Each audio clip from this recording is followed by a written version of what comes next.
Bonjour à tous. Moi, je suis ravie d'être aujourd'hui avec vous. Alors, l'ANIA, l'Association nationale des industries agroalimentaires, représente 17 000 entreprises qui sont sur tout le territoire, 430 000 emplois directs et 2,5 millions d'emplois qui sont sur tous les territoires si on prend en compte l'ensemble de la filière.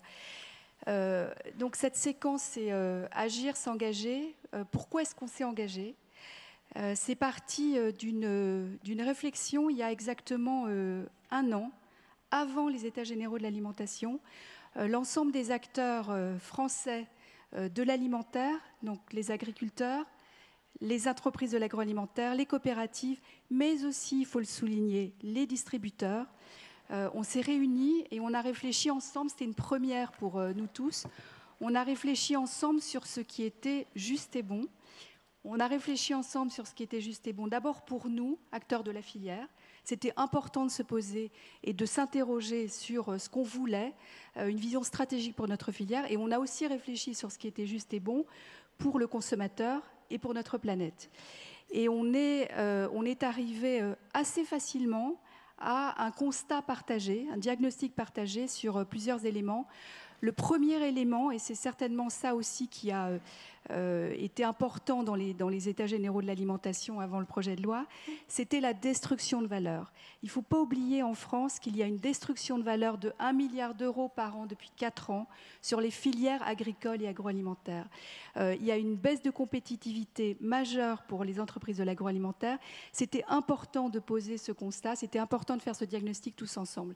Le deuxième élément de constat qui est aussi très important, c'est la défiance. Le climat de défiance qui existe aussi en France, c'est d'ailleurs un paradoxe, qui existe en France entre les acteurs, mais on y travaille, et un climat de défiance avec le consommateur. Et c'est vrai que les alertes ou les polémiques, on les accepte, ça nous fait progresser, mais les attaques violentes et injustes qu'il y a pu y avoir contre les produits alimentaires ou contre l'agroalimentaire, c'est quelque chose qui est assez difficile. Et puis le dernier élément de constat qui s'est d'ailleurs vérifié au moment des débats sur les États généraux de l'alimentation et au moment des débats sur le projet de loi, c'est que l'alimentation est devenue un enjeu, on peut même dire un objet sociétal, médiatique et politique extrêmement fort. Aujourd'hui, tout le monde a son avis sur l'alimentation et tout le monde s'exprime via les réseaux sociaux. Donc ça, c'est quelque chose qui est assez récent et c'est à partir de ce constat que nous, en tout cas, à l'ANIA, l'ensemble des entreprises de l'alimentaire se sont engagées par un manifeste 1000 jours pour mieux manger autour d'un plan de progrès avec 4 actions très concrètes qui s'inscrivent vraiment, non pas dans le cadre du projet de loi, parce que ce n'est pas le sujet, mais dans le cadre vraiment en cohérence avec toutes les discussions qu'il y a eu sur les États généraux de l'alimentation. Et ce plan de progrès, il s'articule autour de 4 axes. Évidemment, le premier axe, c'est l'amélioration nutritionnelle, parce qu'il y a une attente forte des consommateurs, mais aussi un travail sur les portions, de la pédagogie sur les modes de consommation, parce que je pense qu'on a la chance d'avoir un modèle alimentaire français qu'il faut promouvoir et il faut faire beaucoup de pédagogie là-dessus. Le deuxième axe, c'est une économie plus circulaire, avec des engagements très forts sur des réductions en eau, sur des réductions en énergie, des engagements très forts sur le recyclage, qui ont été pris donc par en fait toutes les syndicats métiers que nous représentons et les entreprises. Le troisième axe, c'est l'information du consommateur, la sécurité et la qualité des aliments. J'y reviendrai tout à l'heure.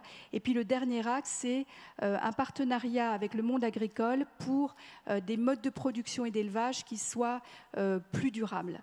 Donc voilà les 4 axes sur lesquels nous nous sommes engagés via ce manifeste qui est une première étape et qui sera, on va aller plus loin à l'automne avec un portail où on verra l'ensemble des engagements qui sont pris par les différents syndicats métiers et les entreprises.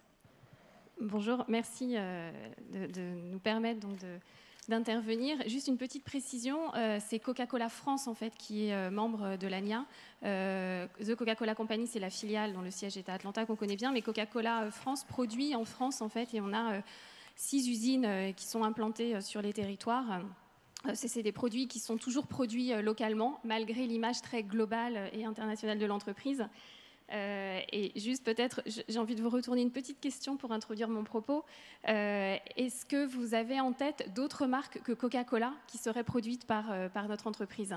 Orangina peut-être? Non. Alors Orangina, c'est un concurrent. C'est une entreprise d'origine française donc, qui effectivement produit des boissons aussi rafraîchissantes. Mais effectivement, on ne connaît pas forcément la diversité du portefeuille de Coca-Cola. Je peux vous citer des eaux minérales, Smart Water, Chaud-Fontaine, Fanta, Sprite, d'autres colas, Innocent par exemple, des jus de fruits également.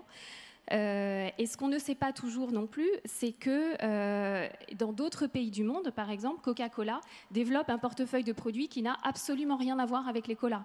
Par exemple, au Japon, Coca-Cola, c'est du café, de l'eau, des soupes également. Donc en fait, l'entreprise s'adapte vraiment au marché, au goût et aux besoins des consommateurs sur chacun des marchés.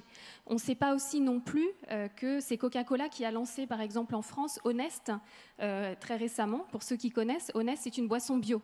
Et donc c'est porté par une entreprise comme Coca-Cola, qui a aussi lancé Fusti récemment, qui est un thé glacé. Donc tout ça, c'est juste pour vous dire que l'entreprise est en train de se réformer de façon très importante face à tout ce qu'on a discuté pendant ces derniers jours, face aux attentes des consommateurs. Donc il y a vraiment une transformation assez radicale pour répondre à ces nouvelles attentes. Et comment est-ce qu'on a été, nous, à l'écoute? Donc, je vais être très concrète parce que je pense que c'est aussi l'objectif de cette table ronde.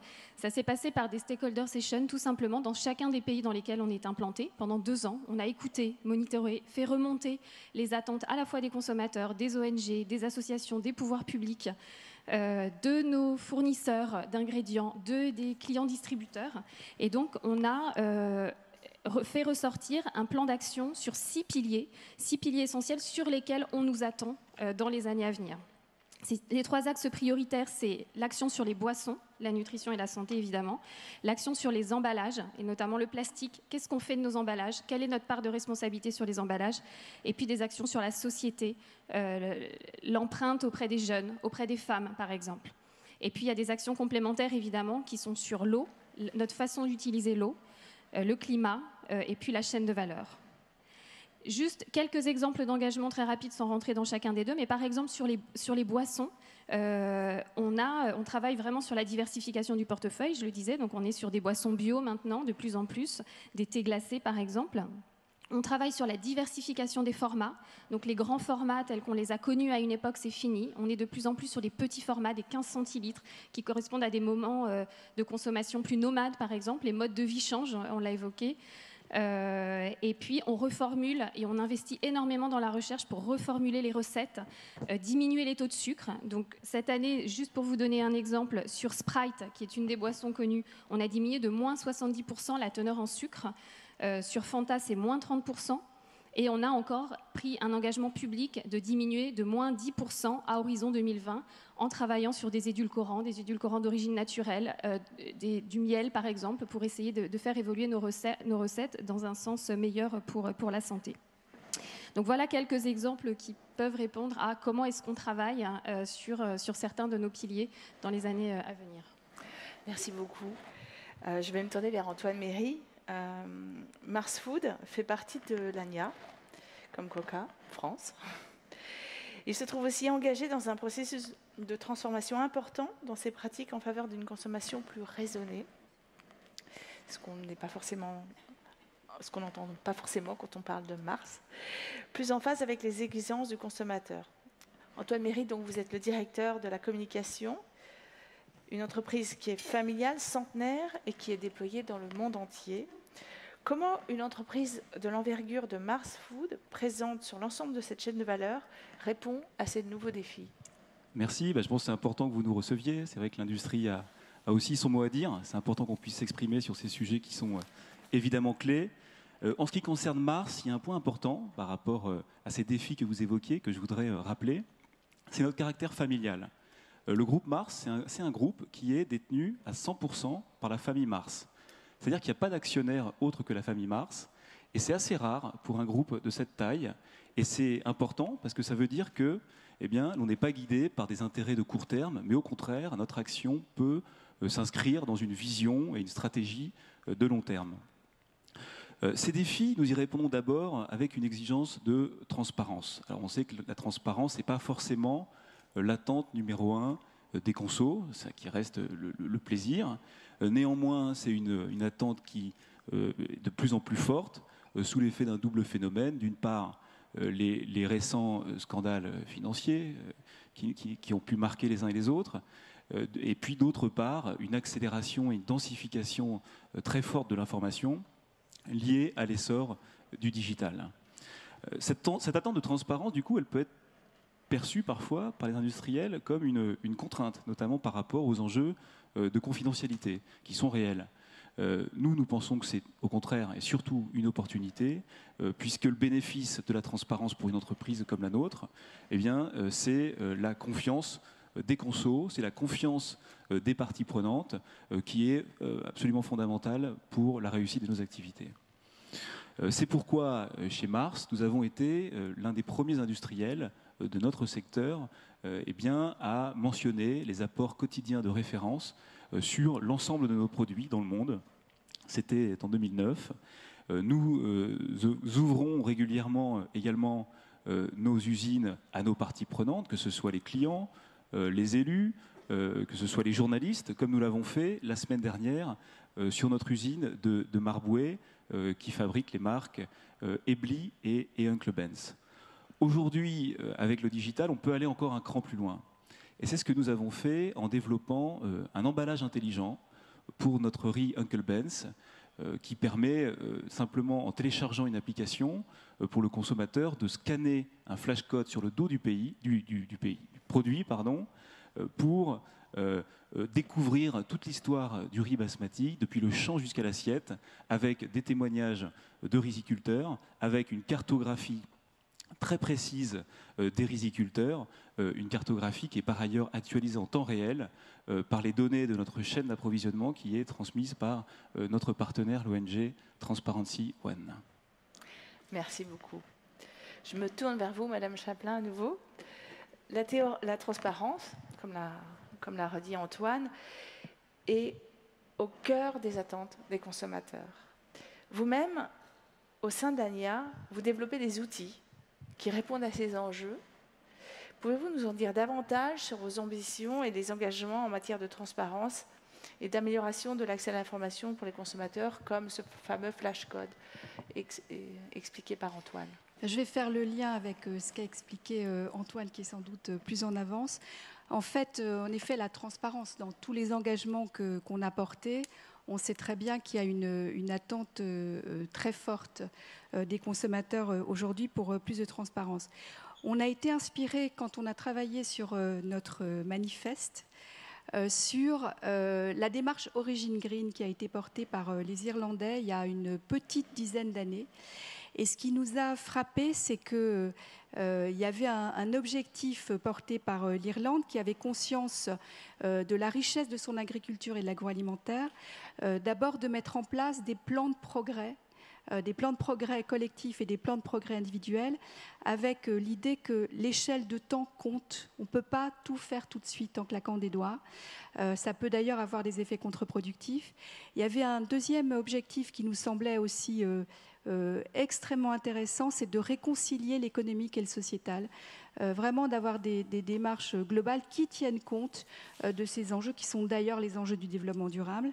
Et puis de redonner de la fierté.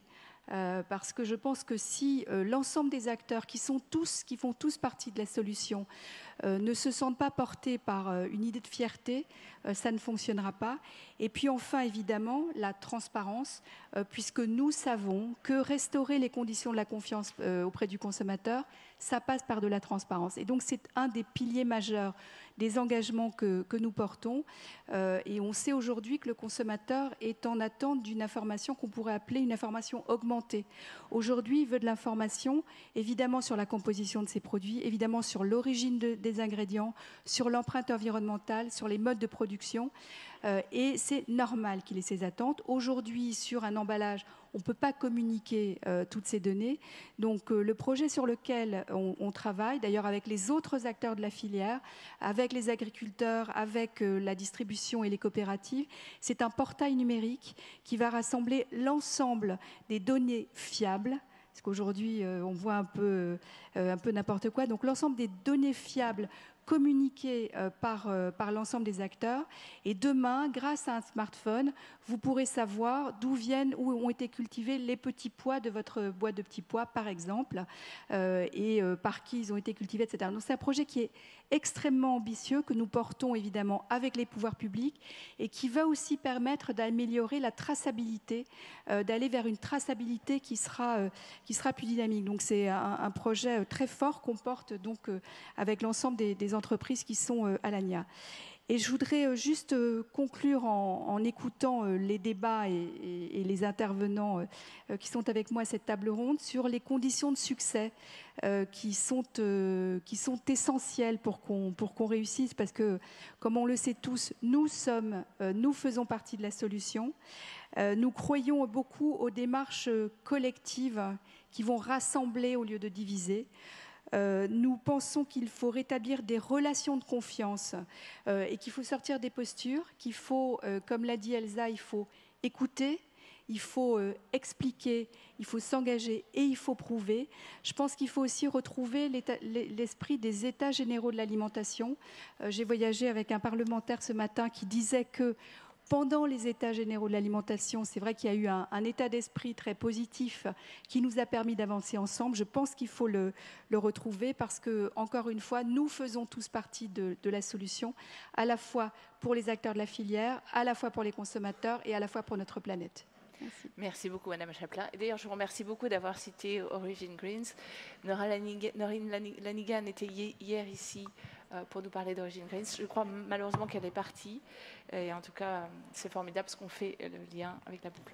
Il nous reste assez peu de temps pour conclure, Madame Chantreau. Je vous retourne la parole pour que vous nous expliquiez effectivement la façon dont vous embrassez la logique de transparence. Alors, pour faire court, moi, j'ai 3 convictions. La première, c'est que ça doit d'abord venir du CEO ou du président pour qu'ensuite ça décline dans l'entreprise.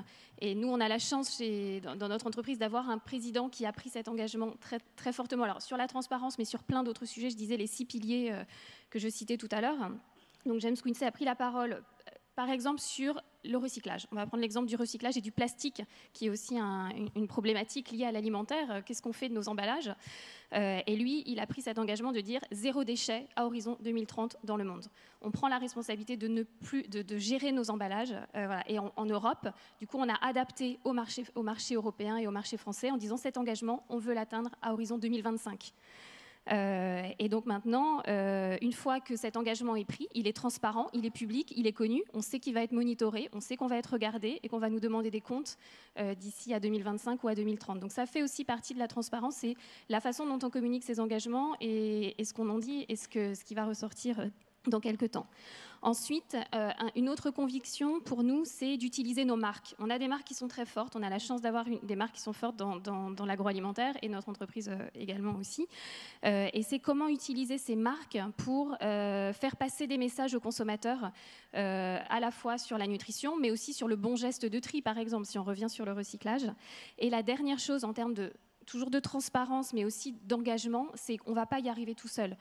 La responsabilité n'est pas toujours dans un camp, elle est partagée, mais la solution est aussi forcément partagée. Et donc nous, notre conviction, c'est que sur chacun de ces engagements, il faut qu'on y aille avec tout le secteur. Et donc la responsabilité de notre entreprise, on estime que c'est d'amener avec nous tout le secteur, les petites entreprises, les petits producteurs de soda, les producteurs d'ingrédients, nos clients.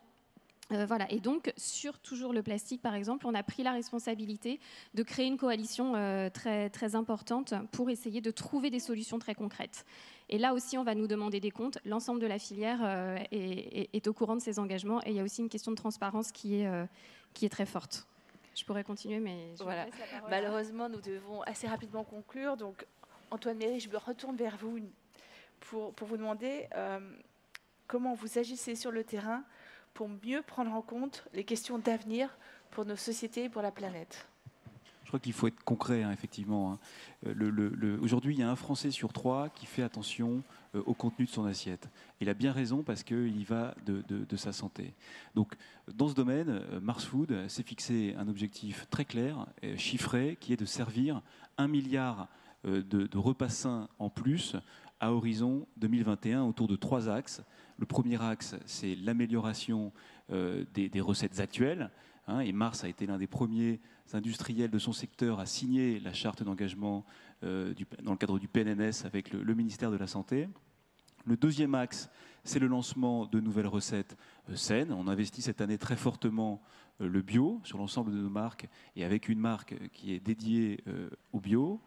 Et puis enfin, le troisième axe, c'est un travail sur la taille des portions. Et aujourd'hui, 100% des portions que nous proposons eh bien, font moins de 250 kilocalories et on va essayer d'aller plus loin.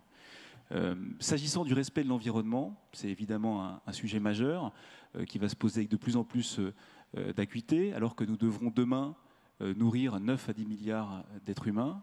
Bien là-dessus, on a aussi des engagements qui sont très, très précis et chiffrés. On a lancé un programme qui s'appelle Sustainable in a Generation, durable en une génération. Et dans ce programme, eh bien, on va investir 1 milliard de dollars à horizon 2050 pour eh bien, réduire l'impact environnemental de nos activités. Et très concrètement, l'objectif, c'est moins 70% d'émissions de CO2 sur l'ensemble de nos activités et une neutralité carbone à horizon 2040 sur nos activités productives. Voilà. Un dernier point que je voulais souligner, qui est lié à l'approvisionnement responsable de nos matières premières. C'est un sujet qui est important, en particulier chez nous pour le riz. Le riz, c'est la première source d'alimentation pour 20% de la population dans le monde. Donc c'est un sujet qui est extrêmement important. Et aujourd'hui, 100% du riz basmati que nous proposons est sourcé de façon responsable. Ce qu'on a fait, c'est un partenariat avec les agriculteurs, il y en a 2000, de la région du Punjab, entre l'Inde et le Pakistan. C'est une région très fortement productrice de riz basmati, pour les former aux techniques agricoles et puis pour leur permettre eh bien, d'améliorer le rendement de leurs activités agricoles et de réduire l'utilisation d'eau, d'intrants, etc. Les résultats ils sont tangibles puisque quelques années après le lancement de cette initiative, eh bien, nous avons réduit de 30% l'utilisation d'eau pour la culture du riz basmati et nous avons augmenté d'autant les revenus des agriculteurs partenaires de cette région.